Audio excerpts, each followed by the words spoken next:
سندھ میں پھر گیس بحران کا خدشہ۔ کراچی میں پورٹ قاسم پر واقع گیس پورٹ کا LNG ٹرمینل کل دوپہر 12 بجے ہنگامی طور پر مرمت کے لیے بند کر دیا جائے گا۔ کے الیکٹرک کو گیس کی ترسیل آج رات 11 بجے سے اتوار رات 11 بجے تک معطل رہے گی۔ CNG سیکٹر کو گیس کی فراہمی پیر کی صبح 8 بجے تک بند رہے گی۔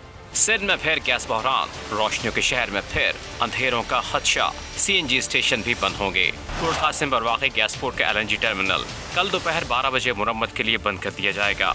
اس دوران گیس کمپنی 30 انچ قدر کی پائپ لائن کی مرمت کرے گی۔ صورتحال کے پیش نظر لوڈ مینجمنٹ پلان ترتیب دے دیا گیا۔ پلان کے تحت کے الیکٹرک کو گیس کی ترسیل آج رات 11 بجے سے اتوار رات 11 بجے تک معطل رہے گی۔ سندھ نوری آباد پاور کمپنی اور فوجی فرٹیلائزر بن قاسم لمیٹڈ کو اس دوران گیس کی فراہمی جزوی طور پر کم کر دی جائے گی۔ CNG سیکٹر کو گیس کی فراہمی جمعرات 11 بجے سے پیر کے صبح 8 بجے تک بند رہے گی۔